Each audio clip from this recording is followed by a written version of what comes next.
Okay, we're back. This is part 2 of the last intestinal rehabilitation podcast episode that we started.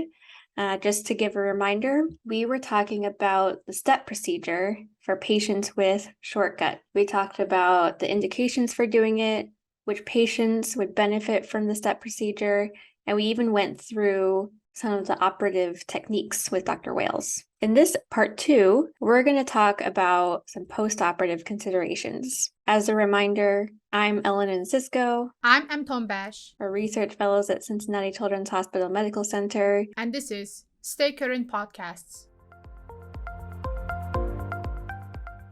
And in this series, we're talking to 2 of the surgical experts in pediatric intestinal failure and intestinal rehabilitation. We have the surgical director of the intestinal rehab program. I'm Paul Wales. I'm a pediatric surgeon here at Cincinnati Children's Hospital. And we have the former surgical director of the intestinal rehab program. I am Michael Helmrath. I'm a pediatric surgeon, also doing intestinal failure surgery and research here at Cincinnati Children's. If you haven't listened it yet, make sure to listen part 1 of this episode. Okay, well, let's jump in.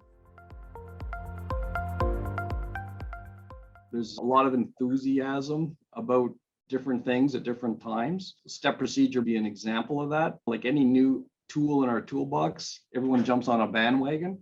And then over the subsequent years, you start to figure out what the real indications are. So Paul, what do you expect from a step? What do you tell families that your expectation is in their benefit to enteral nutrition from TPN, and what's the timeline you talk about? So I think we have to remember that the biggest benefit of the step, for instance, is the fact that you're tapering the bowel and re-establishing a more normal caliber to improve motility. Okay, so what Dr. Wales is saying here is that when you do the step procedure and you're tapering the bowel, you're getting it more to normal caliber. What this means is you're not creating a new bowel, but you are redistributing it. In order to reestablish more normal caliber bowel, which helps improve motility overall. So the mucosa heals and ultimately and hopefully functions better. So a lot of these kids will have dilated bowel, and that's often the impetus for referral. But if the child is adapting and they're making progress, I don't operate. But if they're not making progress and maybe they're having a lot of complications for being on chronic TPN, such as liver dysfunction, then maybe we should look at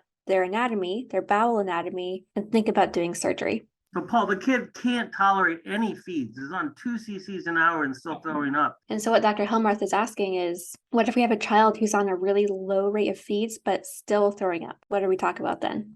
I tell the family, I describe the procedure. I tell them outcomes. It can take up to 6 months before you actually start to see a significant improvement in absorptive capacity. And how do we measure improvements in absorptive capacity of the bowel? That's measured with fecal fat, alpha-1 antitrypsin clearance, xylose absorption, and even citrulline levels as they rise over time. It doesn't not happen overnight. And I think the reason for that is that inflamed, sick, leaky mucosa that you have in the setting of bacterial overgrowth has to heal. And Dr. Wells says that overall, we might even see a reduction of parenteral nutrition support, about 50%.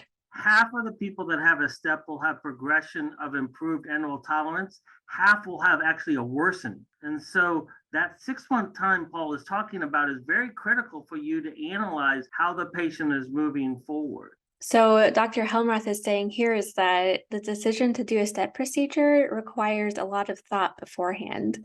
He says that he doesn't necessarily do them initially if they never really tolerated enteral feeds, for example. If you're going to operate on a kid for a step procedure, you need to first rule out other anatomical problems. And if your mind is just focused on the step and you don't lay out the bowel and get the mesentery completely oriented and see your anatomy before you make any decisions, you will miss some of the reasons why these kids aren't getting better and just add a step on top of a problem that you're not going to solve. The question would be, Michael, if you got into a case like that and the kid had a stricture, in a way, the stricture was sort of driving that proximal dilatation. Would you fix the anatomic stricture and see if that suffices, or do the step at the time that you fix the stricture there That's why you recruit smart partners, because there's not an easy operative decision to make on that. I would argue that the management of these kids is not a one-stop shopping that you're going to fix that kid with your operation. There is nothing wrong with staging. So in this case, Dr. Helmrath is saying if this child with a stricture continues to feed, the bowels are going to continue to dilate over time, and they're going to have more problems that you have to deal with. And so maybe the first operation isn't going to be the one that fixes everything for them. And that's why he's saying that it's okay to do things in staged procedures, right? You maybe fix the stricture at first, and then if down the road you need to do the step, that might be a consideration, but you don't necessarily have to do it all at once. And there are some important complications to consider when thinking about the step procedure. One of the things that we've seen as a complication here is that the kid's done really well with step procedures, but they have continued loss from either they lose protein in the stool or we see recurrent bleeding. Dr. Helmrath says ulcers at step lines are not uncommon, and he had many kids that have been transfused for every month for years because of that. And that's an absolute indication to operate. Once you're able to resolve the underlying issue, i.e. remove the ulcer, then kids really bounce back after that. They stop losing their protein, their albumin, they stop bleeding, and they're able to grow a lot better. So the approach to the child with chronic blood loss in the step line is very much a surgical consideration. I agree, but I think A, it's an underreported complication. B, it's really difficult to manage in some cases. So Dr. Wales says there's a whole spectrum of findings from these ulcers at the staple lines, from just having specks of blood in the stool to enough bleeding that the kids might have to be transfused every week and a half. And often these ulcers can recur. My hypothesis is that this is a microbiome problem. I think you have a pro-inflammatory environment. It tends to occur sort of type 2 anatomy, which is sort of the small bowel to colonic remnant in the absence of a intact colon ileocecal valve. So you got a sick mucosa, which means more bleeding, and Dr. Wales explains what you see on the pathology. It's non-specific inflammation. There's no vasculitis, there's no viral elements, there's no obvious ischemia, and the management can be super difficult. And teams working on intestinal rehabilitation have tried a lot of things, including enteral omega-3 lipid supplements, bacterial overgrowth management with cycled antibiotics or probiotics, 5-ASA, budesonide, immune modulators like Remicade. We've tried everything. But it sounds like none of those have been the perfect remedy. I totally agree with you. The overgrowth is a pan-inflammation, and that's why GI needs to scope, and you need to be present. And you need to look at the pattern of inflammation that's occurring. But Dr. Helmrath says that when you really look to see what the issue isn't in the bowel with this pan-inflammation. The issue is actually in the mesentery. And so that mesenteric fire that causes inflammation and scarring creates a obstruction to venous outflow. And what you end up having is venous hypertension along the staple lines. But how does it happen, Ellen? You have all of this inflammation in the mesentery, causes scarring, and actually obstructs the venous outflow. So then on the bowel, you'll see enlarged veins from venous hypertension and even large lymph nodes from lymphatic obstruction. And when you operate, you can see vessels the size of your thumb, and you'll see really big adenopathy because the lymphatics are also obstructed. And it's very important to free up that mesentery from that scar, and it's a dense scar. And Dr. Helmrath says, once you free up that scar, those big vessels come right back to normal. And then the question is, do you have to revise the step? Because I think the venous hypertension is what's leading to the bleeding that we have seen. And Dr. Helmrath will typically revise the staple line if this is the issue that he sees. I usually do it always with a hand-sewn stitch and just reconnect it back. So the key to me in that situation of bleeding is look at the mesentery. Make sure you free up the mesentery. Don't just look at the bowel. The key point here is that even though the issue seems to be in the bowel, the underlying problem is actually in the mesentery. People say, how do you know you'll find it? It's so obvious if you're looking for it. The question is, when you have 20 step lines, how do you know how many? Our colleagues here in GI label with methylene blue the ones and that it helps. There's a lot of intraoperative decision making, and this is one of them. So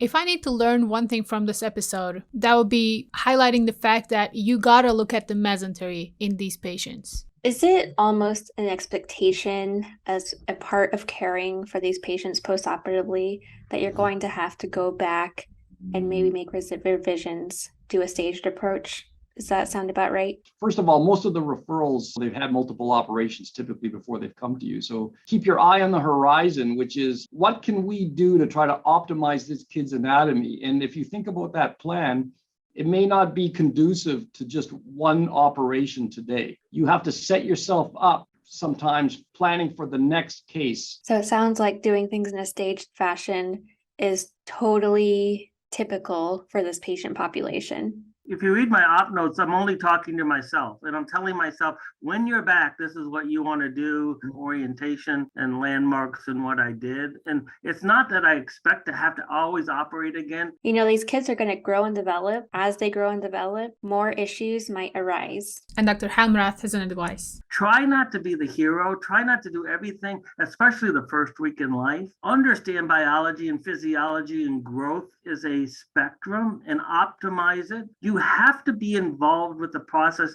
These are families that you need to grow up with. This population is one that the surgeon plays a huge role in, even when they're doing well, because you have to see the progress. So again, very important to have a multidisciplinary team looking at these patients. As Dr. Helmrath and Dr. Wales noted, this is a lifelong issue. And so they typically follow these patients for a long time, and that is to be expected.